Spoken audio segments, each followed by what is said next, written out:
எங்கள் காவலாம் சூசை தந்தையின் மங்களங்கள் எங்கும் சொல்லி இங்கு பாடுவோம்.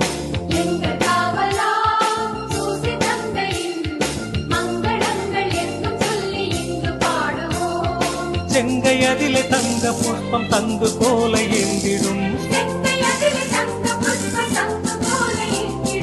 எங்கள் காவலாம் சூசை தந்தையின் மங்களங்கள் எங்கும் சொல்லி இங்கு பாடுவோம். எங்கள் காவலாம் சூசை தந்தையின் மங்களங்கள் எங்கும் சொல்லி இங்கு பாடுவோம்.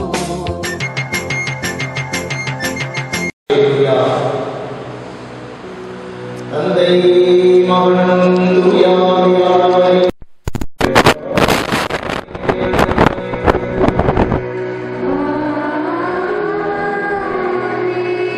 நம் ஆண்டவராகிய இயேசு கிறிஸ்துவின் அருளும் கடவுளின் அருளும் தூய ஆவியாரின் அன்பும் தோழமையும் உங்கள் அனைவரோடும் இருப்பதாக.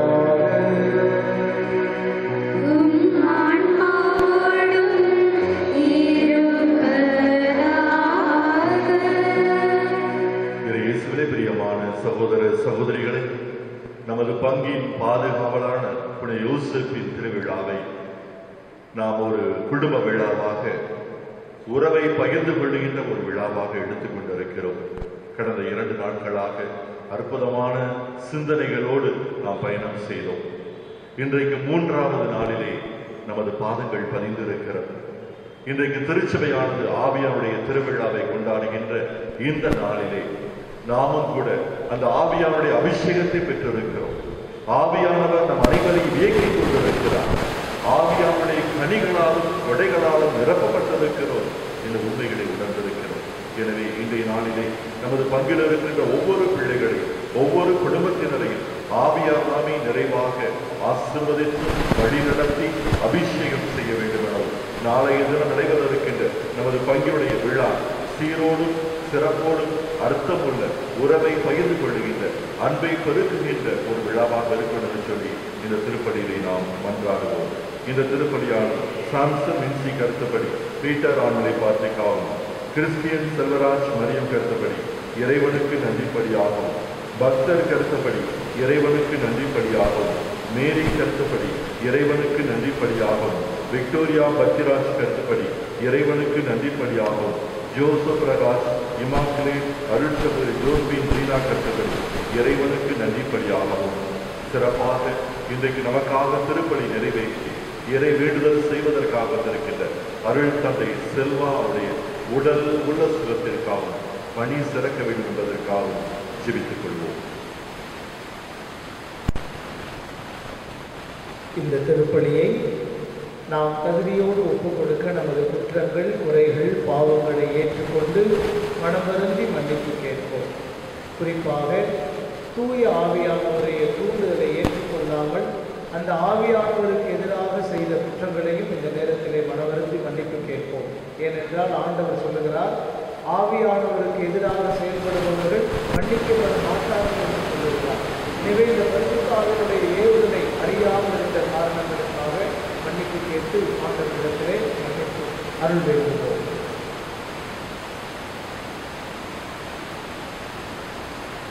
எல்லாம் வல்ல இறைவனிடமும் சகோதர சகோதரிகளிடமும் நான் பாவியதை ஏற்றுக்கொள்கிறேன். ஏனெனில் என் சிந்தனையாலும் சொல்லாலும் செயலாலும் கடமையில் தவறியதாலும் பாவங்கள் பல செய்தேன். என் பாவமே, என் பாவமே, என் பெரும் பாவமே. ஆகையால் எப்போதும் கன்னியான புனித மரியாதையும் வானதூதர் புனித அனைவரையும் சகோதர சகோதரிகளையும் நம் இறைவனாகிய ஆண்டவரிடம் எனக்காக வேண்டிக் கொள்ள மன்றாடுகிறேன். எல்லாம் வல்ல இறைவன் நம் மீது இரக்கம் வைத்து நம் பாவங்களை மன்னித்து நம்மை முடிவில்லாத பேரின்ப வாழ்விற்கு அழைத்து செல்வானாக. ஆமென்.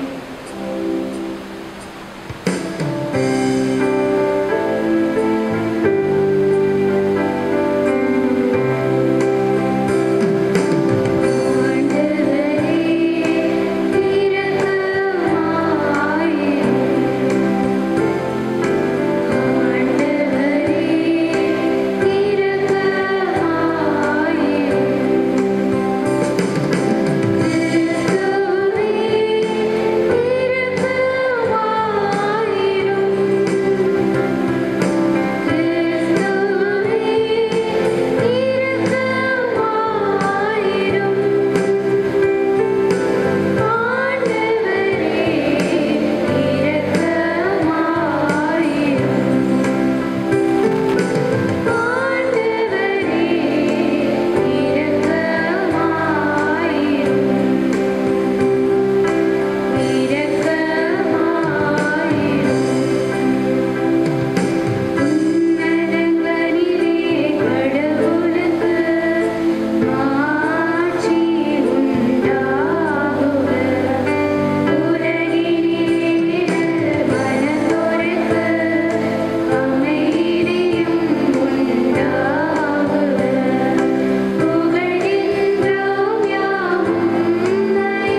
இரண்டாம் வாசகம். நாம் எல்லோரும் ஒரே தூய ஆவியால் ஒரே உடலாய் இருக்கும்படி திருமுழுக்கு பெற்றோம். திருத்தூதர் பவுல் கொரிந்தியருக்கு எழுதிய முதல் திருமுகத்திலிருந்து வாசகம். அதிகாரம் 12 இறைவசனங்கள் 3 முதல் 7 முடிய மற்றும் 12வது அதிகாரம் 13வது வசனம் 12லிருந்து 13 முடிய. சகோதர சகோதரிகளே, தூய ஆவியால் ஆட்கொள்ளப்பட்டவர் அன்றி வேறு எவரும் இயேசுவே ஆண்டவர் என சொல்ல முடியாது. இதை நீங்கள் தெரிந்து கொள்ள வேண்டும். அருள்கொடைகள் பலவகை உண்டு, ஆனால் தூய ஆவியார் ஒருவரே. திருத்தொண்டுகளும் பலவகை உண்டு, ஆனால் ஆண்டவர் ஒருவரே. செயல்பாடுகள் பலவகை உண்டு, ஆனால் கடவுள் ஒருவரே. அவரே எல்லாரிடமும் எல்லாவற்றையும் செயல்படுத்துபவர். பொது நன்மைக்காகவே தூய ஆவியாரின் செயல்பாடுகள் ஒவ்வொருவரிலும் வெளிப்படுகிறது. உடல் ஒன்றே, உறுப்புகள் பல. உடலின் உறுப்புகள் பலவாயினும் உடல் ஒன்றாய் இருப்பது போல கிறிஸ்துவும் இருக்கிறார். ஏனெனில் யூதரானாலும் கிரேக்கரானாலும் அடிமைகளானாலும் உரிமை குடிமக்களானாலும் நாம் எல்லோரும் ஒரே தூய ஆவியால் ஒரே உடலாய் இருக்கும்படி திருமுழுக்கு பெற்றோம். அந்த ஒரே ஆவியையே பானமாகவும் பெற்றோம். இது ஆண்டவர் வழங்கும் அருள்வாக்கு. தொடர்பாடல். தூய ஆவியே எழுந்தருள்வீர், வானினின்று உமது பேரொளியின் அருட்சுடர் எம்மீது அனுப்பிடுவீர். எளியவர் தந்தாய் வந்தருள்வீர், நன்கொடை வள்ளலே வந்தருள்வீர், இதய ஒளியே வந்தருள்வீர். உன்னத ஆறுதலானவரே, ஆன்ம இனிய விருதினரே, இனிய தன்மையும் தருபவரே, உழைப்பில் களைப்பை தீர்ப்பவரே, வெம்மை தணிக்கும் குளிர்நிலையே, அழுகையில் ஆறுதலானவரே, உன்னத பேரின்ப ஒளியே, உம்மை விசுவசிப்போருடைய நெஞ்சின் ஆழம் நிரப்பிடுவீர். உமதருள் ஆற்றல் இல்லாமல் உள்ளது மனிதனில் ஒன்றுமில்லை, நல்லது அவனில் ஏதுமில்லை. மாசு கொண்டதை கழுவிடுவீர், வறட்சி உற்றதை நனைத்திடுவீர், காயப்பட்டதை ஆற்றிடுவீர், வணங்காதிருப்பதை வளைத்திடுவீர், குளிரானதை குளிர் போய்த்திடுவீர், தவறி போனதை ஆண்டருள்வீர். இறைவா, உம்மை விசுவசித்து உம்மை நம்பும் அடியாருக்கு கொடைகள் ஏழும் ஈந்திடுவீர், புண்ணிய பலன்களை வழங்கிடுவீர், இறுதியில் மீட்பும் ஈந்திடுவீர், அழிவிலா இன்பம் அருள்வீரே. நற்செய்திக்கு முன் வாழ்த்தொழி.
அதிகாரம் 15 இறை வார்த்தைகள் 26, 27 மற்றும் அதிகாரம் 16 இறை வார்த்தைகள் 12 முதல் 15 முடிய. அக்காலத்தில் இயேசு தம் சீடரை நோக்கி கூறியது, தந்தையிடமிருந்து நான் உங்களுக்கு அனுப்பப் போகிற துணையாளர் வருவார். அவரே தந்தையிடமிருந்து வந்து உண்மையை வெளிப்படுத்தும் தூய ஆவியார். அவர் வரும்போது என்னை பற்றி சான்று பகருவார். நீங்களும் சான்று பகருவீர்கள். ஏனெனில் நீங்கள் தொடக்கம் முதல் என்னோடு இருந்து வருகிறீர்கள். நான் உங்களிடம் சொல்ல வேண்டியவை இன்னும் பல உள்ளன, ஆனால் அவற்றை இப்போது உங்களால் தாங்க இயலாது. உண்மையை வெளிப்படுத்தும் தூய ஆவியார் வரும்போது அவர் முழு உண்மையை நோக்கி உங்களை வழிநடத்துவார். அவர் தாமாக எதையும் பேச மாட்டார், தாம் கேட்பதையே பேசுவார். வரப்போகிறவற்றை உங்களுக்கு அறிவிப்பார். அவர் என்னிடமிருந்து கேட்டு உங்களுக்கு அறிவிப்பார். இவ்வாறு அவர் என்னை மாட்சிமைப்படுத்துவார். தந்தையுடையவை யாவும் என்னுடையவே. எனவேதான் அவர் என்னிடமிருந்து பெற்று உங்களுக்கு அறிவிப்பார் என்றேன். ஆண்டவரின் அருள் வாக்கு.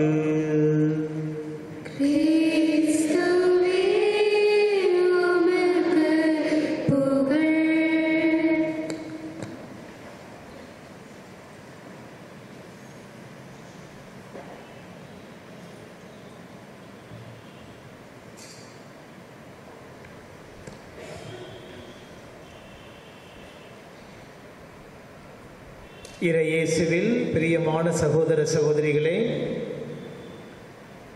இன்று நாம் தூய ஆவியானவருடைய பெருவிழாவை கொண்டாடுகின்றோம். நான் மேலெழுந்து சென்ற பிறகு உங்களுக்கு தூய ஆவியானவரை அனுப்புவேன், அவர் உண்மையை நோக்கி உங்களை வழிநடத்துவார் என்று சொன்ன ஆண்டவர் இன்று தூய ஆவியை நம்மிடத்திலே அனுப்புகிற அந்த விழாவை நாம் கொண்டாடுகின்றோம். புனித சின்னப்பர் சொல்லுகிறார், நாம் ஒவ்வொருவரும் தூய ஆவியானவருடைய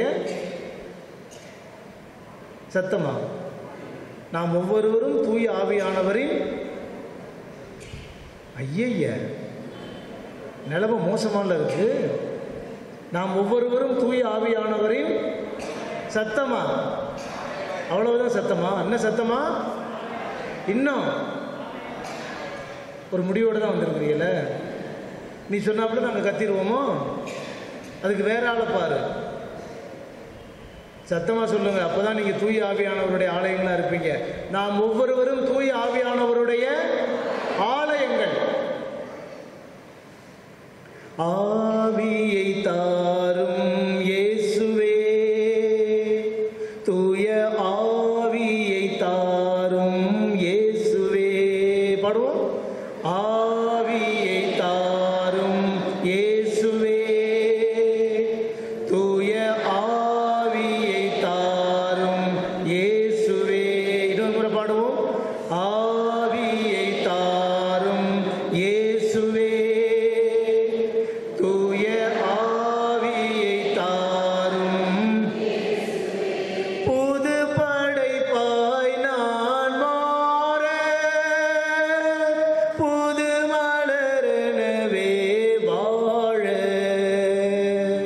ஆவியை தாரும் இயேசுவே, தூய ஆவியை தாரும் இயேசுவே.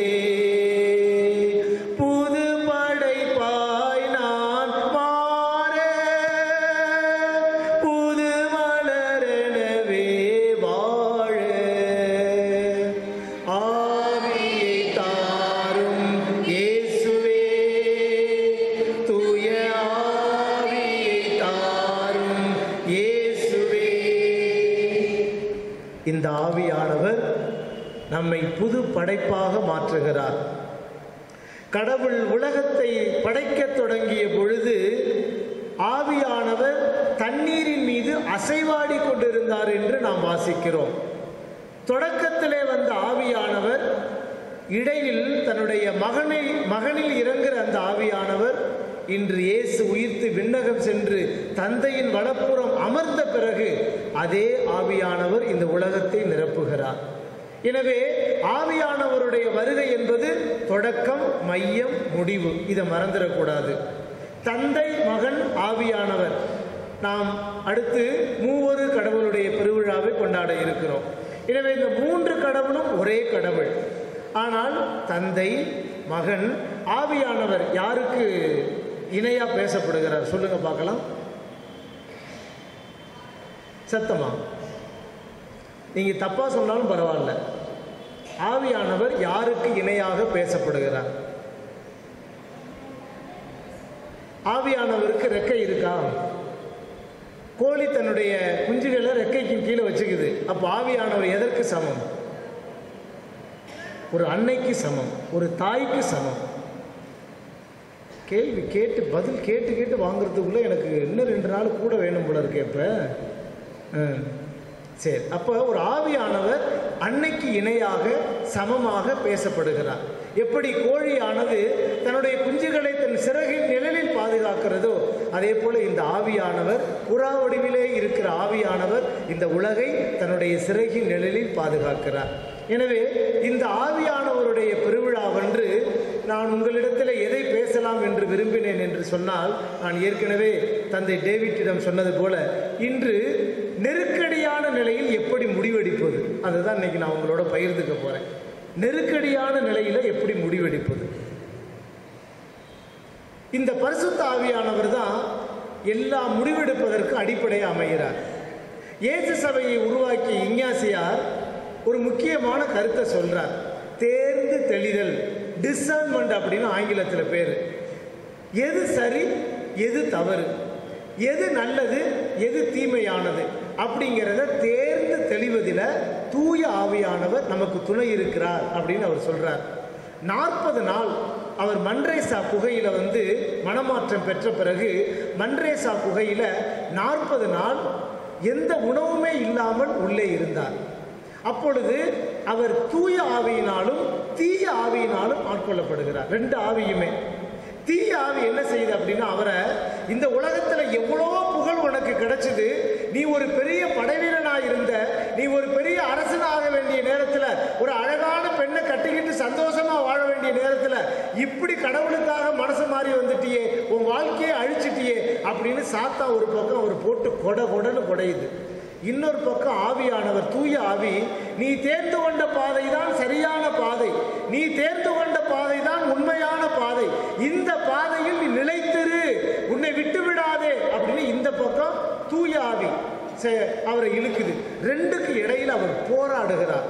அவர் ஆன்மீக பயிற்சியில் எழுதுறார். என்ன எழுதுறாருன்னா, பலமுறை நான் தற்கொலை செய்து கொள்ள முயன்றேன் அப்படின்னு அவர் எழுதுறார்.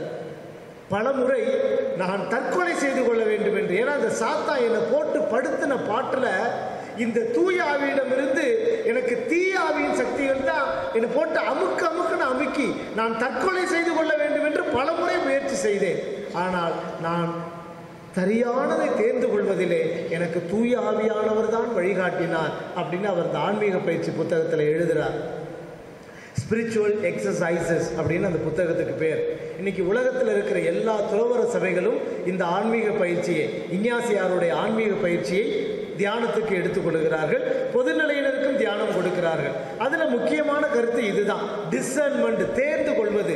என்னுடைய வாழ்க்கையில் நான் துறவற வாழ்வில் வாழ்ந்தாலும் அல்லது இல்லற வாழ்வில் வாழ்ந்தாலும் எனக்கான பாதை எது அப்படிங்கிறத தேர்ந்து கொள்வதில் தூய ஆவியார் துணை இருக்கிறார். அதனால தான் இன்னைக்கு இந்த விஷயத்தை நான் உங்களோட பகிர்ந்துக்க போறேன். நெருக்கடியான நிலையில எப்படி முடிவெடுப்பது? நம்ம அன்றாட வாழ்க்கையில நம்ம பார்க்கிறோம் எப்படி நெருக்கடியான நிலையில முடிவெடுக்கிறோம் அப்படின்னு. அந்த காலத்துல ஒரு குடும்பத்துல பல பெண்கள் இருந்தா அதுல ஏதாவது ஒரு பெண்ணையோ 2 பெண்ணையோ கோயில்ல கொண்டு விட்டுருவாங்களாம். இது உங்களுக்கு தெரியும், தேவதாசி முறைகள் அப்படின்னு அந்த காலத்துல இருந்துச்சு. அந்த கோவிலில் அந்த பெண்கள் சேவை செய்வாங்க. அந்த பெண்களை யார் வேணாலும் பாலியல் ரீதியாக பயன்படுத்தலாம். இதுதான் நம்ம வரலாற்றில் படிக்கிறோம். அந்த தேவதாசி முறையை ஒழிக்கணும் அப்படின்னு முடிவெடுத்தது அன்னி பெசன்ட் அம்மையார். இந்த தேவதாசி முறையை ஒழிக்கணும் அப்படின்னு. ஆனால் ஆண்கள் என்ன செஞ்சாங்கன்னா, இந்த முறையை வளர்க்கணும் அப்படின்னு ரொம்ப ஆசைப்பட்டாங்க. ஏன்னா அவங்களுக்கு சாதகமாக, ஏன்னா அவங்க எப்போ வேணாலும் அந்த ஆலயத்துக்கு போய் கோயிலில் அந்த பெண்களை அவங்க விருப்பத்துக்கு பயன்படுத்திக்கலாம். இதுதான் நம்ம வரலாற்றில் படிக்கிறோம். அப்போ இந்த பெண்களை இதிலிருந்து விடுவிக்க வேண்டும். அதே சமயத்தில் பெண்கள் இது போல நிகழ்ச்சிக்கு இப்போ நம்ம கடவுளுக்கு ஆட்டு விடுறோம், கோழி விடுறோம், அதே மாதிரி அந்த காலத்தில் பெண்களை கோயிலுக்கு நேர்ந்து விட்டுருவாங்க. அவங்க சாவர வரை அங்கே தான் இருக்கணும், அந்த கோயிலில் தான் இருக்கணும். அவங்கள செக்ஷுவல் ரீதியாக எப்படி வேணாலும் பயன்படுத்தலாம். இந்த வரலாற்றில் இதை உடைக்கணும்னு விரும்பினது அவங்க அன்னி பெசன்ட் அம்மையார். அப்போ மிகப்பெரிய மீட்டிங் நடக்குது, நெருக்கடியான நிலை. இவங்க பெண்களை விடுவிக்கணும்னு ஆசைப்படுறாங்க. ஆனால் ஆணாதிக்க சிந்தனைகள் இல்லை, பெண்கள் நிச்சயமாக அந்த தேவதாசி முறையில் இருக்கணும், அவங்க ஆலயத்துக்கு பணி செய்யணும் அப்படின்னு சொல்கிறாங்க. அப்போ ரெண்டு பக்கமும் பேசுகிறாங்க. அப்போ ஒரு ஆண் எழுந்திரிச்சு சொல்கிறார், இந்த தேவதாசி முறை என்பது அவங்களுக்கு கொடுத்து வச்சது. அவங்க இந்த தேவதாசி முறையில் இருக்கிறதுக்கு கொடுத்து வச்சவங்க, அவங்க கடவுளுக்கு இணையானவங்க, தேவனுக்கே அடியார்கள். அதனால இந்த தேவதாசி முறை ஒழியவே கூடாது, இந்த பெண்களுக்கு கடவுள் கொடுத்த பெரிய பொக்கிஷம் அப்படின்னு இந்த பக்கம் ஆண்கள்லாம் பேசுறாங்க. அப்போ அன்னி பெசன்ட் அம்மையார் எழுந்திரிச்சு சொன்னாங்க, அந்த நெருக்கடியான நிலையை எழுந்திரிச்சு சொல்றாங்க, போகட்டும், இதுவரையும் இந்த தேவதாசி முறையில் இந்த பெண்கள் இருந்தது போகட்டும். அந்த தேவதாசி முறையிலே இருப்பது, பெண்கள் இருப்பது கடவுள் ஆசீர், அது கடவுள் கொடுத்த வரம் என்று சொன்னால் இனி அந்த வாய்ப்பை உங்களுடைய சகோதரிகளுக்கும் பெண்களுக்கும் கொடுங்க அப்படின்னாங்க. ஒரு பய வாய் திறக்கல. அந்த நெருக்கடியான நிலையில் எடுக்கிற முடிவு, அந்த தேவதாசி முறை ரொம்ப நல்லது, கடவுளால் கொடுக்கப்படுகிற ஆசீர்வாதம், இது ஒரு பெரிய பாக்கியம், புண்ணியம் பண்ணியிருக்கணும் அப்படின்லாம் சொல்றீங்க. பரவாயில்ல, இனி இந்த புண்ணியத்தையும் பாக்கியத்தையும் உங்க பிள்ளைங்களுக்கு, உங்க மகள்களுக்கு, மனைவிக்கும் கொடுங்க அப்படின்னாங்க. நெருக்கடியான நிலையில் முடிவெடுப்பது, இது ஒரு சின்ன உதாரணமாக தான் சொன்னேன். நம்ம அன்றாட வாழ்க்கையில நெருக்கடியான நிலையில எந்த மாதிரியான முடிவை நாங்கள் எடுக்கிறோம்? சூசையப்பர் எப்படி முடிவெடுத்தார்? அதுதான் நேற்றைய வாசகத்தில் வாசித்தோம். வேணுமா வேண்டாமா? மரியாதை ஏற்றுக்கொள்வதா வேண்டாமா? அவளை ஏற்றுக்கொண்டா, அட பாவி, எவனே கொடுத்த லைசன்ஸுக்கு நீயாட அப்போவாக போற அப்படின்னு இந்த சமுதாயம் நம்மளை சொல்லும். எவனே அவளை கற்பமாக்கிட்டான், ஆனால் இவன் போய் அப்பனா ஏற்றுக்கிட்டான் பாரு அப்படின்னு இந்த சமுதாயம் ஏசும். இன்னொரு முறை அவளை எனக்கு தெரியாத, அவள் கற்பமாக இருக்கிறான்னு சொன்னால் அவளை கல்லால் அடித்து கொள்ளுவாங்க. நெருக்கடியான நிலை, எதை ஏற்றுக்கொள்வது? அப்போ வானதூதர் சொன்ன உடனே அவர் எழுந்து சென்று மரியாதை ஏற்றுக்கொண்டார் என்று நாம் வாசிக்கிறோம். அந்த நெருக்கடியான நிலையில அவர் எடுக்கிற முடிவு. ஆனா இன்னொரு விஷயம் அதுல முக்கியமானது, நெருக்கடியான நிலையில நம்ம ஒரு முடிவு எடுக்கிறப்ப அந்த முடிவு நமக்கானதா மட்டும் இருக்கக்கூடாது, இந்த சமுதாய வளர்ச்சிக்கானதா இருக்கணும். அது ரொம்ப ரொம்ப முக்கியம். சூசையப்பர் எடுத்த முடிவு தன்னுடைய மனைவியை காப்பாற்றுறதுக்கு மட்டும் இல்லை, பாவத்தில் வாழ்ந்த இந்த மனுகுலத்தை காப்பாற்றுவதற்காக அவர் எடுத்த முடிவு. பழைய ஏற்பாட்டில் ஒரு சில சம்பவங்களை பார்த்துட்டு அதுக்கப்புறம் நான் சில நிகழ்வுகளை சொல்லி என்னுடைய மறையுரையை நான் நிறைவு செய்கிறேன். பழைய ஏற்பாட்டில் நெருக்கடியான நிலையில் முடிவெடுக்கிறதுல முதல் யாரை பார்க்குறோம் அப்படின்னு சொன்னால் மோசே. அதுக்கு முன்னால் நம்ம மோசேக்கு முன்னால் ஆபிரகாமை பார்ப்போம். ஆபிரகாம் தன்னுடைய மனைவி, தன்னுடைய மருமகன், பிள்ளைகளோடு, சகோதரரோடு அந்த ஊரில் வாழ்கிறார். ஆண்டவர் சொல்கிறார், நீ உன் மனைவியை அழைத்து கொண்டு உன்னுடைய நாட்டையும் வீட்டையும் விட்டுவிட்டு நான் காட்டுகிற நாட்டிற்கு போ அப்படின்னு சொல்கிறப்ப நெருக்கடியான சூழல். கடவுள் சொல்கிறத கேட்குறதா, இல்லது இந்த சாராள்கிட்ட சொன்னோம்னா காய்ச்சி பூச்சின்னு கத்துவாளே, எப்படி இவள்கிட்ட சொல்கிறது? அப்படி ஒரு நெருக்கடியான சூழலில் அவர் எடுத்த முடிவு, உடனே கிளம்பு, ஆண்டவர் நம்மை அழைக்கிறார், நாம் வாழும் இந்த இடத்தையும் வீட்டையும் விட்டுவிட்டு நாம் உடனே கானான் தேசத்திற்கு, கடவுள் காட்டுகிற தேசத்துக்கு போக வேண்டும், கிளம்பு என்று சொல்லி அவர் லோத்தையும் தன்னுடைய மனைவி சாராவையும் அழைத்து கொண்டு உடனே செல்லுகிறார்.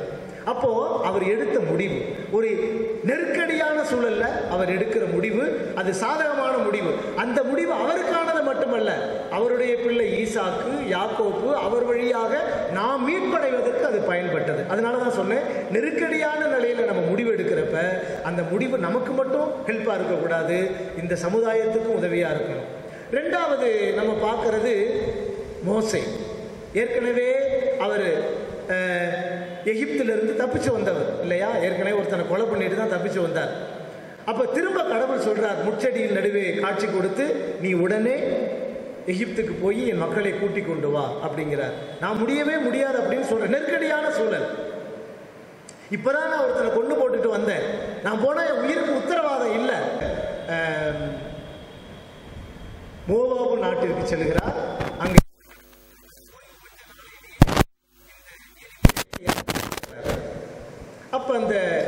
நெகேமியா விதவை ஆயிடுறாங்க. அப்போ அந்த 2 பசங்களும் பெரிய ஆளாக வந்துடுறாங்க. அப்போ அந்த அம்மா என்ன செய்கிறாங்க, பிற இன மக்கள் வாழக்கூடிய அந்த நாட்டில் தன்னுடைய 2 மகனுக்கு பொண்ணு தேடுறாங்க.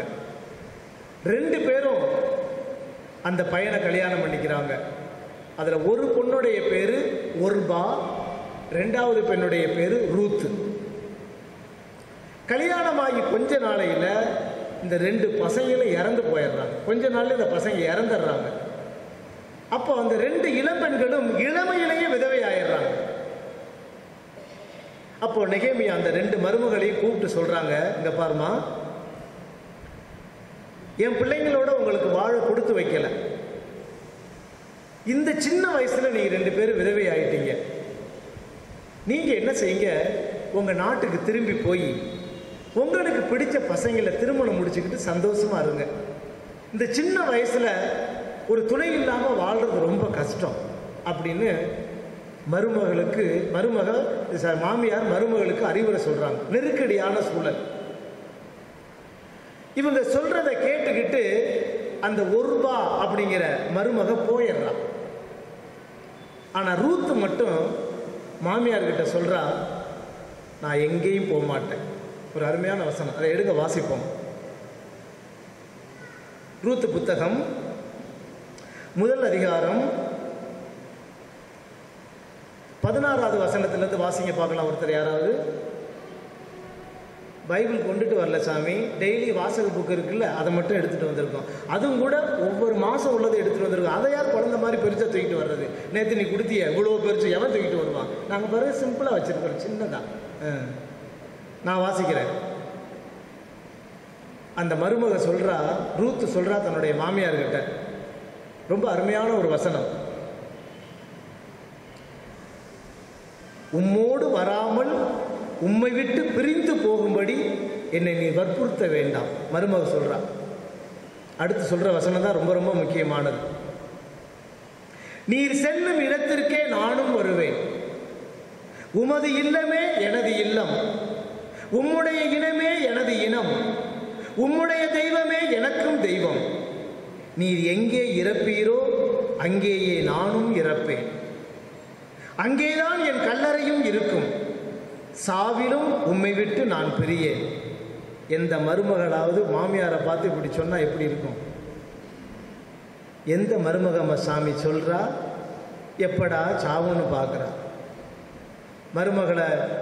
மாமியார் ஹாஸ்பிட்டலில் உள்ளே இருக்கிறாங்க. அப்போ டாக்டர் வந்து சொல்கிறார், உங்கள் மாமியார் குழைச்சிக்கிட்டாங்க அப்படின்னு. அந்த மருமக சொல்லுது, ஏன் இப்படி சோகமான செய்தி எனக்கு சொல்கிறீங்க? இந்த மாமியார்கிட்ட இந்த மருமக சொல்கிறா, உங்கள் கூட வர வேண்டான்னு என்னை வற்புறுத்தாதீங்க. நீங்கள் போகிற இடத்துக்கு தான் நானும் வருவேன். உங்கள் தெய்வம் என் தெய்வம், உங்கள் இடம் என் இடம், உங்கள் வீடு என் வீடு. இத்தனைக்கு அவள் இஸ்ரேல் மக்களை சார்ந்தவள் அல்ல, வேற்றின பெண். சாவிலும் உன்னை விட்டு பிரியேன். உன் கல்லறை எங்க இருக்குமோ அங்கதான் என் கல்லறை இருக்கும். சாவிலும் உன்னை விட்டு நான் பிரிய மாட்டேன். மாமியார் இன்னைக்கு கேட்குறான். மாமியார்னா மாமியார். மாமி அப்படின்னாவே அம்மா. யார் அப்படிங்கிறது சிறப்பு சொல். அவர்கள் அப்படின்னு சொல்றோம். அவர் வந்தார் அப்படிங்கிறோம். மாமினா அம்மா. யார் அப்படிங்கிறது சிறப்பு சொல். மாமியார் அம்மா அப்படின்னு அர்த்தம். ஒவ்வொரு மருமகளுக்கும் மாமியார் வந்து ஒரு அம்மா தான். ஆனால் மாமியார் அப்படின்னாலும் இன்னைக்கு எதிர்ச்சொல்ல ஆகி போச்சு. பாகிஸ்தான் சொன்னவனே எதிரியா நினைக்கிறோம்ல இன்னைக்கு. அப்படி உருவாக்கிட்டாங்க. பாகிஸ்தான், ஐயோ அந்த வார்த்தையை கேட்டாலே துடிக்கிறான். ஏன் எதிரி? இத்தனைக்கும் அவன் நம்ம சகோதரன் தான். ஏதோ ஒரு மத பிரச்சனையில் நம்மகிட்ட இருந்து பிரிஞ்சு போனது தான் பாகிஸ்தான். பாகிஸ்தானும் இந்தியாவும் ஒன்றா இருந்துச்சு. சுதந்திரத்தை வாங்கிக்கிறான்னு ஆங்கிலக்காரன் கெஞ்சிக்கிட்டு இருக்கான். பொறு வாங்கிக்கிறோம். ஏன்னா இப்போ 2 பேரும் சண்டை போட்டுக்கிட்டு இருக்கான். இவன் சண்டையை முடிச்சுட்டு சுதந்திரத்தை வாங்குறது. சுதந்திரம் கேட்டீங்களாடா, இந்தாங்கடா சுதந்திரம், கொஞ்சம் வச்சிருக்கியா கையில், நாங்கள் எங்கள் சண்டையை முடிச்சுக்கிட்டு வர்றோம் அப்படின்னு தான் 2ஆக பிரிச்சுட்டு தான் சுதந்திரத்தை வாங்கினாங்க. இதெல்லாம் ஒரு பெரிய கதை. அதெல்லாம் வரலாறு படிச்சிங்கன்னா. அன்பானவர்களே, இந்த வார்த்தையே இன்னைக்கு எதிரியாக கொடுக்குது. மாமியார் அப்படின்னா எதிரி. அண்ணி அப்படின்னா என்ன அர்த்தம்? அவங்க கொடுக்க மாட்டாங்க தண்ணி. சாமி, அண்ணி கொடுக்க மாட்டாங்க தண்ணி. ஏன்னா அவ ஒரு பன்னி. இப்படிதான் நம்ம சொல்லிக்கிட்டு இருக்கோம். அண்ணி அப்படின்னா என்ன தெரியுமா அர்த்தம்? அன்னை நீ அப்படின்னு அர்த்தம். அன்னை நீ, என் அன்னை நீ. அதை தான் ஷார்ட்டாக நம்ம ஆளுக அண்ணி அப்படின்னு சொன்னோம். அதனால தான் கொழுந்தனாரெலாம் சில வீடுகளில் பார்த்தீங்கன்னா எங்கள் அண்ணி தான் எனக்கு அம்மா அப்படின்னு சொல்லுவாங்க. என் அண்ணி தான் என்னுடைய அம்மா. எங்கள் அம்மா இறந்துட்டாங்க, ஆனால் என் அண்ணன் பொண்டாட்டி அண்ணி எனக்கு தாயாக இருந்து என்னை வழி நடத்துகிறா அப்படின்னு குடும்பத்தில் சொல்லுவாங்க. அண்ணி என்றால் அன்னை நீ.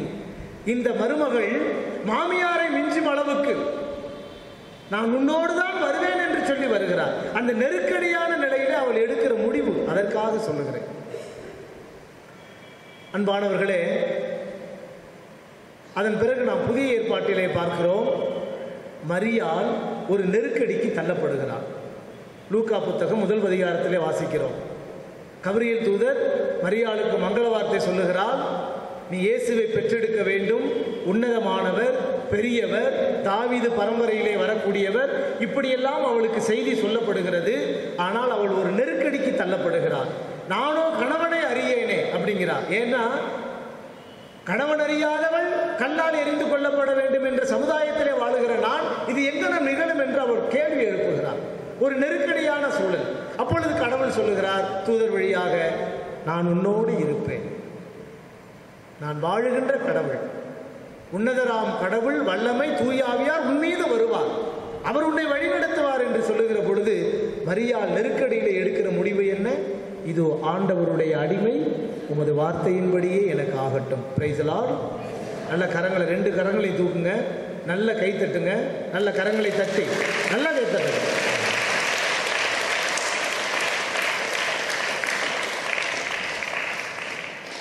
நாங்கள் சின்ன பிள்ளையில் படிக்கிறப்ப மத்தியான கிளாஸுக்கு வாத்தியார் வருவார், கொஞ்ச நேரம் கணக்கு போடுவார். கணக்கு, பிணக்கு, ஆமணக்கு சொல்லுவாங்க. கணக்கு, பிணக்கு, ஆமணக்கு. இதுவரை எனக்கு பிடிக்காத சப்ஜெக்டு கணக்கு தான். இப்போ கொஞ்சம் பேர் என்ன சொல்லுவாங்க, எங்கள் என்ன சாமி நீங்கள் ஒரு சாமியாராயே உங்களுக்கு கணக்கு மேலே அவ்வளோ கசப்பா அப்படின்னு கேட்பாங்க. ஆனால் கணக்கை கற்றுக்கிட்டோம்னா அது மாதிரி ஈஸி வேறு எதுவுமே கிடையாது. அதில் கிடைக்கிற மார்க் வேறு எதுலேயும் வாங்க முடியாது. கணக்கை சரியாக போட்டால் 2 மார்க்கும் 2 போட்டு தான் ஆகணும், 1.25 1.5 போட முடியாது. ஆனால் தமிழில் நீங்கள் சூப்பராக எழுதியிருந்தாலும் 10 மார்க்குக்கு 8 போடலாம், 9 போடலாம், 8 7 கூட போடலாம். ஆனால் கணக்கு நமக்கு பிடிக்காது. கணக்கு, பிணக்கு, ஆமணக்கு அப்படின்னு சொல்லுவாங்க. நம்ம போடுற கணக்கு எப்படி இருக்குது? கடவுள் போடுகிற கணக்கு எப்படி? மரியாள் அந்த நெருக்கடியான சூழலை எடுக்கிற முடிவு என்னவென்றால், இந்த சமுதாயத்துக்கான முடிவு, இந்த சமுதாயம் நலம் பெற வேண்டும் எடுக்கிற முடிவு. அதே நெருக்கடிக்கு சூசை தள்ளப்படுகிறார். அதுதான் நேற்று வாசம். யோசேப்பு தள்ளப்படுகிறார். இந்த நெருக்கடியில் எப்படி முடிவெடுக்க போறீங்க? என் மனைவி கர்ப்பவதியாயிருக்கிறாள், அவளை விட்டு விடுவதா ஏற்றுக்கொள்வதா? ஒரு நெருக்கடியான முடிவிலே அவர் எடுக்கிறார். இனி அவள்தான் என் மனைவி. அவள் எனக்கு மட்டுமல்ல, இந்த சமுதாயத்திற்கே ஒரு தாயாக இருக்க போகிற அவள் என் மனைவி. நாங்கள் பெற்றெடுக்க போகிற குழந்தை மீட்பு தர போகின்ற குழந்தை என்று சொல்லி அவர் எழுந்து சென்று, அந்த நெருக்கடியான சூழலே அவர் எடுக்கிற முடிவை எழுந்து சென்று மரியாதை ஏற்றுக்கொள்கிறார். இப்போ நான் சொன்ன எல்லாமே நீங்க பார்த்தீங்கன்னா, இந்த நெருக்கடியான முடிவுகளுக்கு பின்னால பரிசுத்த ஆவியானவர் இருக்கிறார். இருக்காரா இல்லையா? ஒவ்வொரு முடிவுக்கு பின்னால பரிசுத்த ஆவியானவர் இருக்கிறார். ஆபிரகாம் எடுத்த முடிவும் சரி, மோசே எடுத்த முடிவும் சரி, அல்லது ரூத் எடுத்த முடிவும் சரி, எசாயா எடுத்த முடிவும் சரி, அன்னை மரியா எடுத்த முடிவும் சரி, நம்மளுடைய பாதுகாவலர், நாம் பெருவிழா கொண்டாடுகின்ற அப்பா சூசை எடுத்த முடிவும் சரி, இந்த சமுதாயத்துக்கான முடிவு. எனக்கான வளர்ச்சி மட்டுமல்ல, இந்த சமுதாயத்திற்கான வளர்ச்சி. 2 நிகழ்வுகளை நான் உங்களோடு பகிர்ந்து கொண்டு என்னுடைய மறைவுரையை நான் நிறைவு செய்கிறேன். பெங்களூர்ல பென்னி பிரசாத் அப்படின்னு இருக்கிறார். அவருக்கு இப்போ வயசு 47. அவங்க அப்பா ஃப்ளைட் ஓட்டுறவர், அவங்க அம்மா ஒரு டீச்சர். அவர் பிறந்ததுலேருந்தே குடும்பத்துக்கு ஆகாதுன்னே சொல்லிட்டு இருந்திருக்காங்க. அவன் சிறுவனாக இருக்கிறப்பயே, இவன் பிறந்துதான் குடும்பத்தில் எந்த இதுவும் இல்லை, இவனை போய் வச்சுக்கிட்டு நம்ம என்ன செய்ய போகிறோம்? அத்தனைக்கு ஆம்பளை பிள்ளை. ஏன்னா ஆம்பளை பிள்ளை அப்படின்னா நம்மளை அறியாமே 2 கொம்பு வந்துடும். இன்னைக்கு பொம்பளை பிள்ளை பிறந்துருச்சுன்னா முகம் வாடி போயிடும். ஆம்பளை பிள்ளைனா சிங்கம் அட்ரா சக்கா அப்படிங்கிறான். அவன் கடைசியில் அவன் தான் போட்டு மிதின்னு மிதிக்கிறான். அப்போ தான் பொம்பளை சொல்லுவா அட்ரா சக்கா அப்படின்னு. இன்றைக்கி அந்த இது நம்ம ரத்தத்தில் ஊறி போச்சு. ஆம்பளை பிள்ளை பிறந்தா சந்தோஷம், பொம்பளை பிள்ளை பிறந்தா சோகம் அப்படிங்கிறது இப்போ கொஞ்சம் மாறி இருக்குது இந்த சமுதாயத்தில். குழந்தையே இல்லாதவங்க கோயிலாக ஏறுறாங்க. இவனுக்கு குழந்தையே இல்லைன்னு ஒரு பொம்பளை பிள்ளையை கொடுத்தா இன்னும் பொம்பளை பிள்ளையை கொடுத்துட்டு அப்படிங்கிறான். நாதாரி பயலுக. ஏன் சாமி எங்களை திட்டுறேன்? நான் உங்களை திட்டலை, இப்படி சொல்கிறவங்களை திட்டுறேன். இதுவரையும் நல்லா தானே சாமி போய்கிட்டு இருந்துச்சு. பரிசுத்தாவி பற்றியெல்லாம் நல்லா அருமையாக சொன்னீங்களே சாமி, இப்போ கடைசியில் எங்களை நாதாரி பிள்ளைன்னு திட்டுறீங்க. பொம்பளை பிள்ளையை ஏற்றுக்காதவங்களாம் நாதாரி தான். அப்புறம் என்ன பண்ணுறது? கடைசி காலத்தில் கஞ்சி ஊற்றுறது அந்த பிள்ளைங்க தான், கண்ணீர் வடிக்கிறது அந்த பிள்ளைங்க தான். நம்ம அழுதோம்னா பையன் அழுவான், எங்கள் அப்பா என்ன பெருசாக செஞ்சுட்டாருமா. செத்த போகிறப்ப அவருக்காக கண்ணீர் வடிட்டானா, அவர் என்ன பெருசாக எனக்கு செஞ்சுட்டார் அப்படிமா. அப்படிலாம் நீங்கள் ஆம்பளை பிள்ளைங்க இருக்காங்க. இந்த பையன் பிறந்ததுலேருந்து ஒரே வருத்தம், ஏமாற்றம். அப்பா ஃப்ளைட் ஓட்டுறாரு, வருத்தம் அவனை நினச்சி. இவனை போய் பள்ளிக்கூடத்தில் சேர்த்தார். வாத்தியார் சொன்னார், பார்த்த உடனே இது தேராது அப்படின்னாரு. எடுத்த உடனே வாத்தியார் சொன்னது தேராது அப்படின்னு. அப்பா ரொம்ப மனம் வந்து போயிட்டார். என்னடா சோசியக்கார மாதிரி கரெக்டாக சொல்கிறானே அப்படின்னு. அந்த பையனுக்கு 16 வயசு. திடீர்னு உடம்பு முடியலை. ஆஸ்பத்திரியில் போய் கேட்டாங்க. செக் பண்ணி பார்த்துட்டு டாக்டர் சொன்னார், உங்கள் பையனுக்கு கேன்சர் அப்படின்னா. 16 வயசில் அப்பா சொன்னார், உன்னால் எனக்கு எந்த பயனும் இல்லை. புத்தி இல்லாமல் பிறந்த, ஏதோ வச்சுக்கிட்டேன். அறிவு கிருவி எதுவுமே இல்லை, ஏற்றுக்கிட்டேன். சரி, ஏதோ ஒரு பொம்பளை பையன் பேருக்குன்னு இருந்தால் பார்த்தேன். இப்போ கடைசியில் கேன்சர் வந்துருச்சு. நீ பிள்ளையா பிறந்ததுக்கு நீ உன்னை பெக்காமே இருந்திருக்கலாம் அப்படின்னு அப்பா ஒரு பக்கம் வருத்தமாக திட்டுறார்.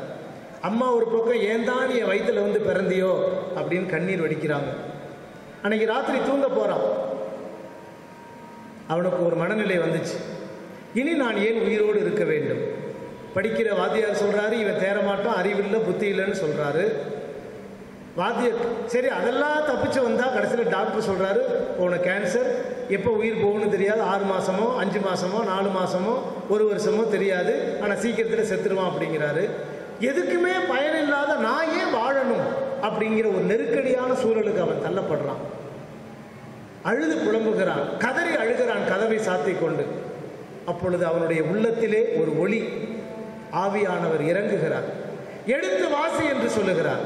எடுத்து வாசி. விவிலியத்தை எடுத்து வாசிக்கிறான். எசாயா புத்தகம். நீ என் கண்களுக்கு விலையேற பெற்றவன் என்ற இறைவார்த்தை அவனுக்கு கிடைக்கிறது. நீ என் கண்களுக்கு விலையேற பெற்றவன். Praise the Lord, praise the Lord. அப்போ அவன் கேட்கிறான், கடவுளே, எதுக்குமே லாய்க்கில்லாத என்ன, இந்த கேன்சர் நோயினால எப்ப சாவ போறோம்னு இருக்கிற என்ன வச்சுக்கிட்டு நீங்க என்ன செய்ய போறீங்க? நீ என் கண்களுக்கு விலையேற பெற்றவன் சொல்றீங்களே. அப்ப ஆண்டவர் சொன்னார், உன்னை வைத்துக்கொண்டு நான் அதிசயங்களை பண்ணுவேன். Praise the Lord, praise the Lord. அந்த ஆவியின் குரல் அவனுக்கு கேட்கிறது, உன்னை நான் வைத்துக் கொண்டு அதிசயங்களை செய்வேன். உன்னை நான் நேசிக்கிறேன். பெற்ற தாய் மறந்தாலும் உற்ற தேகம் மறந்தாலும் நான் உன்னை மறவேன் என்று ஆண்டவர் அவனுக்கு வாக்கு கொடுக்கிறார். அந்த பெண்ணி பிரசாத் இன்று 47 வயசு, கேன்சர் நோய் தான்.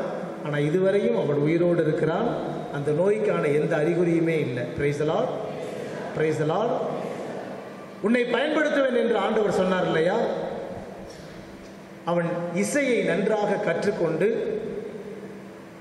விவிலியத்தை இசை நாடகமாக ஏறக்குறைய 147 நாடுகளில் அவன் அரங்கேற்றிருக்கிறான். சாமி, 147 நாடுகளில் அரங்கேற்றிருக்கிறான்.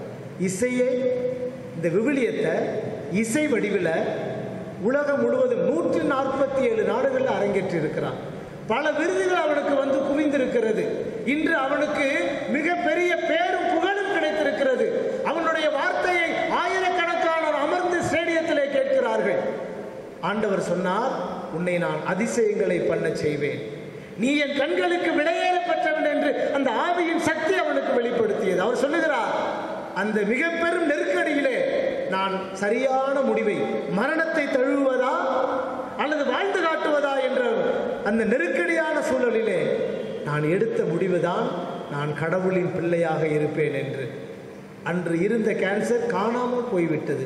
இன்று வரை அந்த கேன்சரின் உடலில் இருப்பதற்கான அறிகுறி இல்லை. நான் மன நிறைவோடு வாழ்கிறேன். 147 நாடுகளுக்கு மேலாக நற்செய்தியை நான் இசை வடிவிலே அறிவித்துக் கொண்டிருக்கிறேன். பல விருதுகள் எனக்கு வந்திருக்கிறது. ஆனால் எல்லாமே தூய ஆவியானவருடைய கனிகள் தான் என்று அவர் இப்பொழுதும் சாட்சி சொல்லுகிறார். Praise the Lord, praise the Lord. எனவே அன்பான சகோதர சகோதரிகளே, ஆவியின் மக்களாக நாம் வாழ்கிற பொழுது ஆண்டவர் நம்மோடு இருப்பார். திருவிழாவின் இறுதி நாளிலே ஆண்டவர் சொல்லுகிறார், உங்களுடைய உள்ளத்திலே ஆவியானவர் ஊற்றாக, ஆவியின் நீர் ஊற்றாக பொங்கி பெருகட்டும் என்று சொல்லுகிறார். யோவான் நற்செய்தியிலே வாசிக்கிறோம்.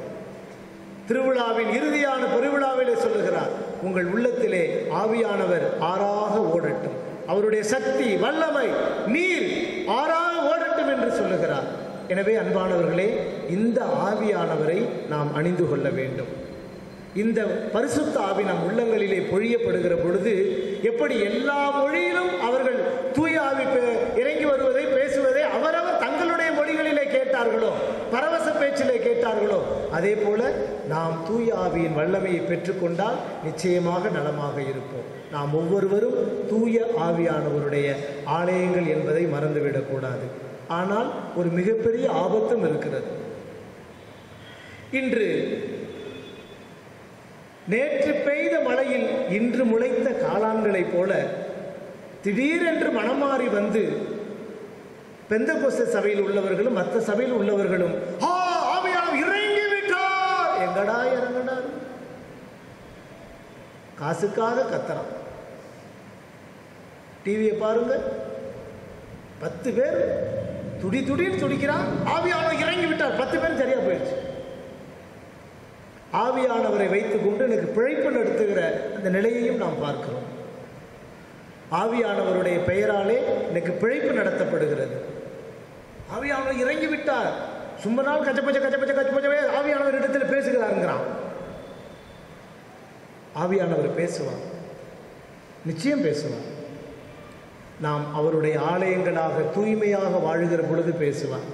சும்மா நாளும் காசு பார்க்கணும், மக்கள் கூட்டத்தை கூட்டி நம்மளை பெரிய ஆளாக காட்டிக்கணும் அப்படின்னு ஆவியானவர் இறங்கி வந்துட்டா வா வா ஆன்னு கத்துற இன்றைக்கு சமுதாயத்தில் ஆவியானவர் இறங்க மாட்டார். அவர் இறங்குவார். அவர் ஆக்ரோஷமாகவும் இறங்குவார், அமைதியாகவும் இறங்குவார். யோர்தான் நதியிலே அமைதியாக இறங்கினார், சீனாய் மலையிலே அமைதியாக இறங்கினார். ஆனால் தானியேல் புத்தகத்தில் சூசன்னாங்கிற பொண்ணை 2 கிழமை கற்பழிக்க முயற்சி பண்ணானே, அந்த கதை தெரியும்ல? அப்போ தானியேலுங்கிற இளைஞன் மேலே அந்த பரிசுத்த ஆவி இறங்கி வந்தார். கத்தி கூச்சலிட்டுக்கிட்டு வந்தானோ இல்லையா? ஏன்னா அந்த பொண்ணை கல்லால் அடிக்கிறதுக்காக இந்த 2 கிழமைங்களும் அந்த பொண்ணு மேலே ஆசைப்பட்டாங்க. அதுக்கு இணங்கல் அந்த பொண்ணு, ஏன்னா அவள் கடவுளுக்கு முழு கற்போட வாழ்ந்தா. அதனால இந்த பொண்ணு தப்பு செய்யறதை நாங்கள் பார்த்தோம் அப்படின்னு ஒரு பொருளியை கிளப்பி விட்டு அந்த பொண்ணை கல்லால் அடிக்க கொண்டுட்டு போறாங்க. போறப்பயே ஜெபிக்கிறான், ஆண்டவரே நான் மாசற்றவள் என்பது உனக்கு தெரியாதா அப்படின்னு ஜெபிக்கிறப்ப ஒரு இளைஞன் கத்தி கொண்டு வருகிறான், அநீதி அநீதி அநீதி என்று. இந்த கிழவர்கள் இருவரும் அநீதி இழைத்து விட்டார்கள் என்று. அங்க நடக்கிற கதை உங்களுக்கு தெரியும். இந்த 2 பேரும் போய் சொல்றாங்க, மாசற்ற பெண்ணுடைய ரத்தத்தை சிந்த போகிறார்கள் அப்படின்னு இந்த தானியேலுங்கிற இளைஞன் தூய ஆவியால் கதறி கொண்டு வருகிறார். அப்ப அந்த 2 முதியவர்களையும் தனித்தனி இடத்துல வச்சு கட்ட பஞ்சாயத்து பேசுறாங்க. 2 பேரும் ஒருத்தன் சொல்றது ஒருத்தனுக்கு முரண்பாடா இருக்கு. நீ எந்த மரத்தடியில் அந்த பொண்ணை பார்த்த அப்படிங்கிறப்ப இந்த ஆள் வேற மாதிரி சொல்றான், அந்த ஆள் வேற மாதிரி சொல்றான், மாட்டிக்கிட்டான். 2 பேரையும் அந்த 2 பேரும் தண்டிக்கப்பட்டார்கள். மாசற்ற அந்த பெண் சூசன்னா காப்பாற்றப்பட்டார்.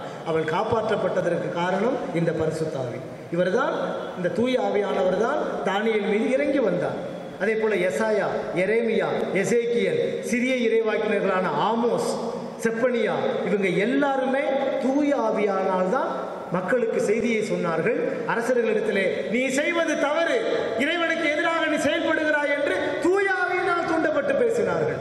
எனவே நெருக்கடியான நிலையிலே நமது சூசையப்பர் சரியான முடிவை எடுப்பதற்கு தூய ஆவியானவர் தூண்டினார். நமது அன்றாட வாழ்க்கையிலே ஒவ்வொரு நிமிடமும் நான் நெருக்கடியான நிலையிலே நாம் தள்ளப்படுவோம். பொண்ணுக்கு எப்போ கல்யாணம் பண்றது, எவ்வளவு செலவு பண்றது, அமையுமா அமையாதா, இந்த பையனுக்கு வேலை கிடைக்குமா கிடைக்காதா, திருமணம் நடக்குமா நடக்காதா, குடும்பத்தில் இவ்வளவு கஷ்டம் இருக்கே தீருமா தீராதா, இப்படி பல்வேறு நிலைகளிலே நீங்கள் நெருக்கடிக்கு தள்ளப்படுகிற பொழுது சூசையப்பரை வழிநடத்திய அந்த ஆவியானவர் உங்களை வழிநடத்த வேண்டும் என்று ஜெபியுங்கள். நிச்சயமாக நாம் அனைவரும் ஆவியின் மக்களாக வாழ முடியும். ஆவியை தாரும் இயேசுவே, தூய ஆவியை தாரும் இயேசுவே. எல்லாரும் எழுந்து நிற்போம். ஆவியை தாரும்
ஆவியானவருடைய ஆலயமாக இருக்க வேண்டும் என்று ஆசிக்கின்ற இறைவன் நம்மிடத்திலே சுதந்திரத்தை கொடுத்து நம் தேவைகளை எடுத்துச் சொல்ல நம்மை அன்போடு அழைக்கிறார்.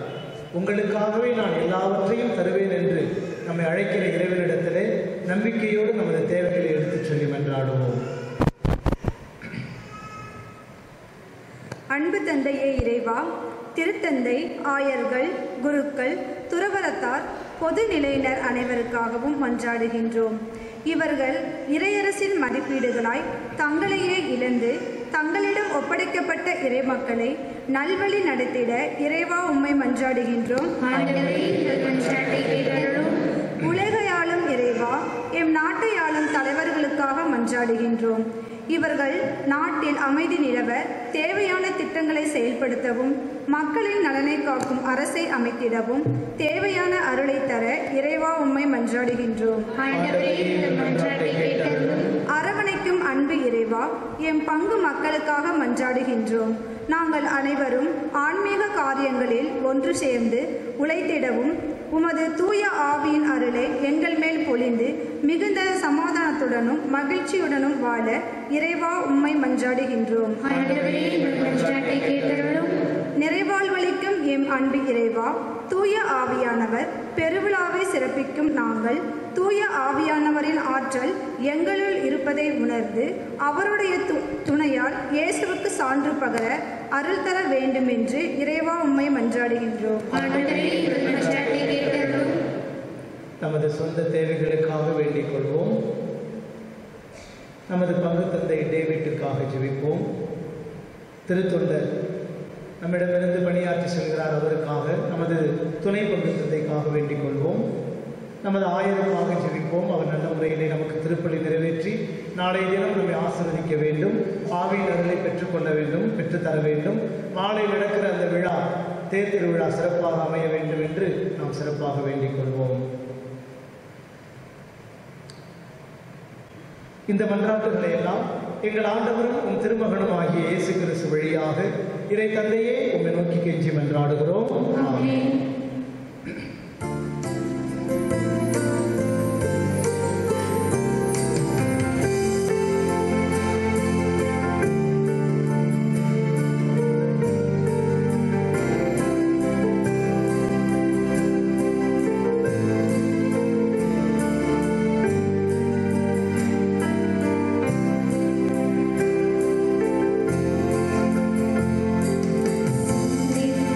சிந்தித்தேன்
எங்களுடையதும் உங்களுடையதுமான தெய்வீக திருப்பலி எல்லாம் உள்ள இறை தந்தைக்கு ஏற்றதாகும்படி ஜெபியுங்கள்.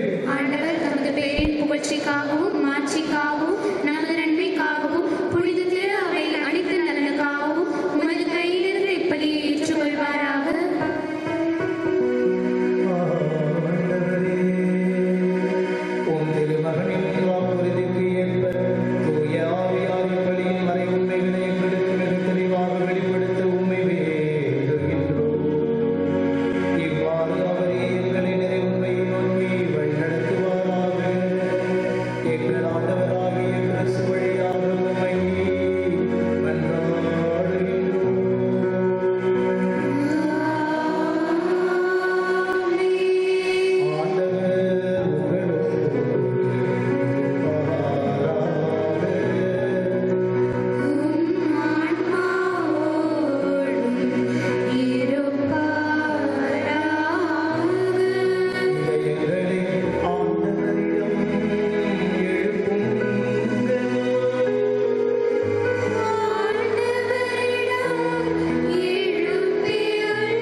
ஆண்டவரே, நீர் மெய்யாகவே தூயவர், தூய்மை அனைத்துக்கும் ஊற்று. ஆகவே உம்முடைய ஆவியை பொழிந்து இக்காணிக்கைகளை தூய்மைப்படுத்த உம்மை வேண்டுகின்றோம். இவ்வாறு எங்கள் ஆண்டவர் இயேசு கிறிஸ்துவின் உடலும் இரத்தமுமாக எங்களுக்கு இவை மாறுவனவாக. அவர் பாடுபட மனமும் உளங்கணிந்து தம்மை கையளித்த போது அப்பத்தை எடுத்து நன்றி செலுத்தி அதை பிட்டு தம் சீடர்களுக்கு அளித்து கூறியதாவது: அனைவரும் இதிலிருந்து பெற்று உண்ணுங்கள், ஏனெனில் இது உங்களுக்காக கையளிக்கப்படும் என் உடல்.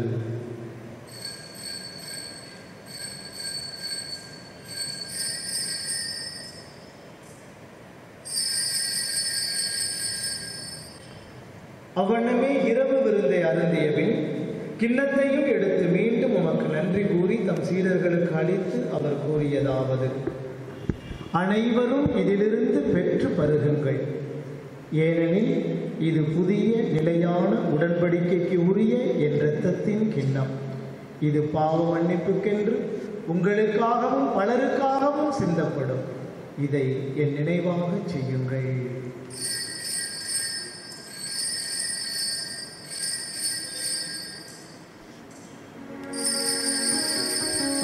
இது நம்பிக்கையின் அறிவுறும்.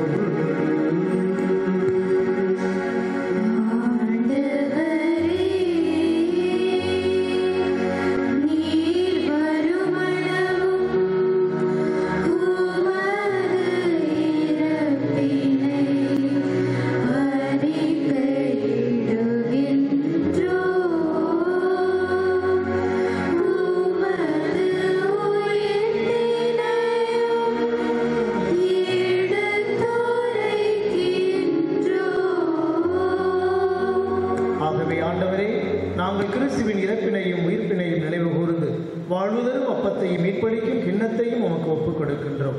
உம் திருமுன் நின்று உமக்கு ஊழியம் புரிய தகுந்தவர்கள் என எங்களை ஏற்றுக்கொண்டீர். எனவே உமக்கு நன்றி செலுத்துகின்றோம். மேலும் கிறிஸ்துவின் உடலிலும் இரத்தத்திலும் பங்கு பெறும் எங்களை தூய ஆவியால் ஒன்று சேர்க்க வேண்டும் என்று உம்மை தாழ்மையுடன் மன்றாடுகின்றோம்.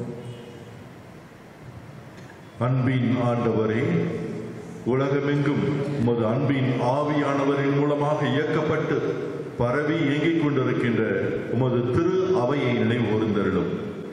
எங்கள் திருத்தந்தை பிரான்சிஸ் அவர்களையும் எமது மறை மாவட்டத்தின் ஆயர் தாமஸ் ஆக்கினாஸ் அவர்களையும் எல்லா திருநிலையினரையும் சிறப்பாக எமது பங்கில் இருக்கின்ற ஒவ்வொரு பிள்ளைகளையும் உமது ஆவியோடைய அபிஷேகத்தினாலே நிரப்பி உமது திரு அவை அன்பினை நிறைவு பெற செய்தருளும். சிறப்பாக நன்றிப்படி எடுக்கின்ற பிள்ளைகளையும் நிறைவாக ஆசீர்வதித்து கண்ணின் கருவெள்ளி போல காத்தருளும். தந்தை இறைவா, இன்றைய திருப்பலியிலே நினைவுகூரப்படுகின்ற ஆன்மாக்களுக்கு பரிசுத்தமான வாழ்வை கட்டளையிட்டருளும்.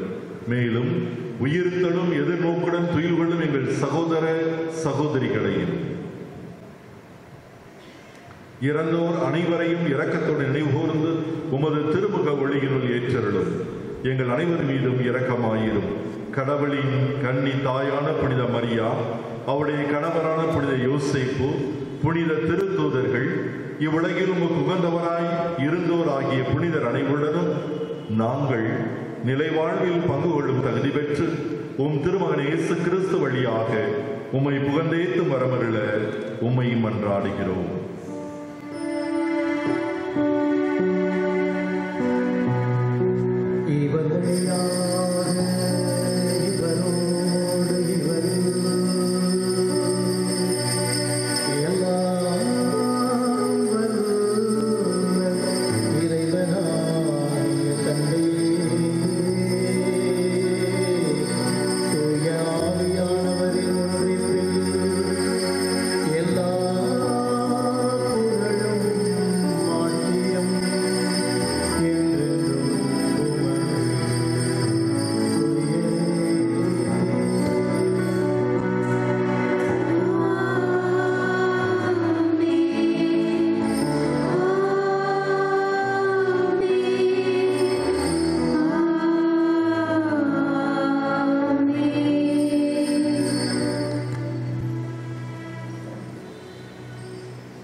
அன்பானவர்களே,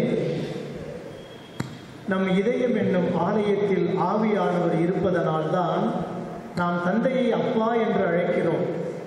எனவே அப்படிப்பட்ட உன்னதமான அப்பாவை நமக்கு கொடுத்தவர் நமது ஆண்டவர். அந்த தந்தையை நோக்கி அவர் நமக்கு கற்பித்து கொடுத்த ஜெபத்தை ஒரே குரலாக சொல்லி ஜெபிப்போம்.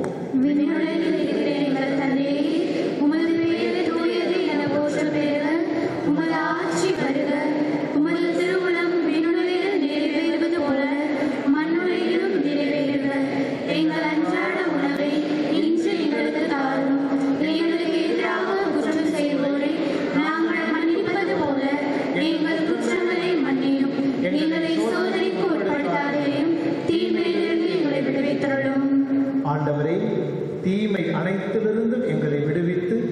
எங்கள் வாழ்நாளில் அமைதியை கனிவுடன் அருள உம்மை மன்றாடுகிறோம். உமது இரக்கத்தின் உதவியால் நாங்கள் பாவத்திலிருந்து எப்போதும் விடுதலை அடைந்து யாதொரு கலக்கமும் இல்லாமல் நலமாய் இருப்போமாக. நாங்கள் எதிர்நோக்கி இருக்கும் பேரின்பத்துக்காகவும் என் மீட்பராகிய இயேசு கிறிஸ்துவின் வருகைக்காகவும் காத்திருக்கின்றோம். ஏனெனில் ஆட்சியும் வல்லமையும் மாட்சியும் என்றென்றும் உமதே.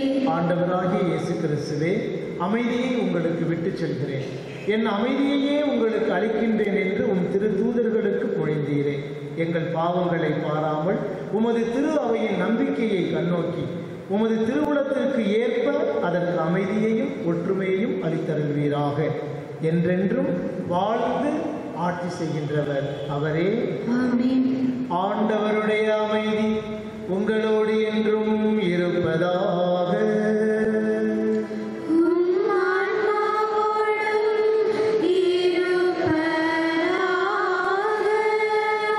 துணையாளராம் தூய ஆவியை நம்மீது பொழிந்த அந்த உயிர்த்த ஆண்டவர் தருகிற அமைதியை ஒருவர் மற்றவரோடு பகிர்ந்து கொள்வோம்.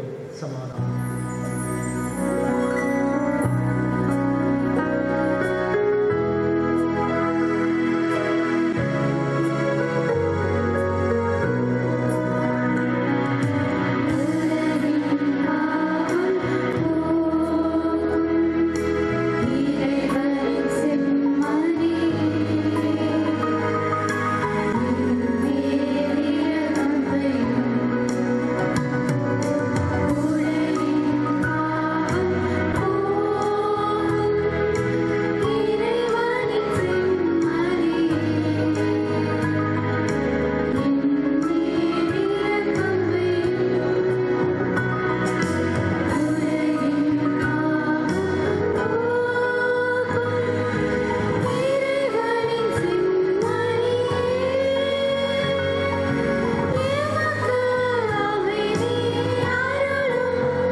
இதோ நமது ஆண்டவர் இயேசு, இதோ இறைவனின் செம்மறி, இதோ இந்த இறைவன் தூய ஆவியை நமக்கு வழங்கியவர். நாம் ஒவ்வொருவரும் தூய ஆவியானவரின் பரிசுத்த ஆலயங்களாக வாழ வேண்டும் என்று இந்த புனிதமான விருந்திற்கு நம்மை அழைக்கிறார் ஆண்டவர். அழைக்க பெற்ற நாம் பேறு பெற்றோர்.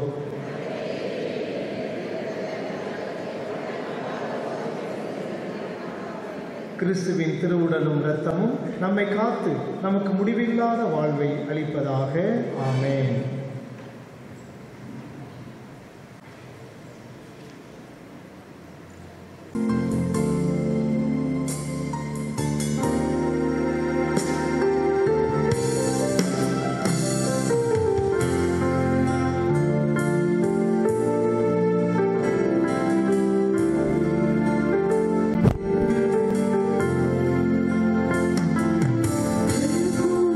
முனை பிரிய இளையான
கண்ணத்தாயின் பத்தாரியல்லோ உன்னதமர் பெருமாட்சி உற்ற பாக்கியனே. கண்ணத்தாயின் பத்தாரியல்லோ உன்னதமர் பெருமாட்சி உற்ற பாக்கியனே. சென்னி மகுட முடி புனைந்த மன்னர் கோத்திர மாதவா, சென்னி மகுட முடி புனைந்த மன்னர் கோத்திர மாதவா, எங்க காவலா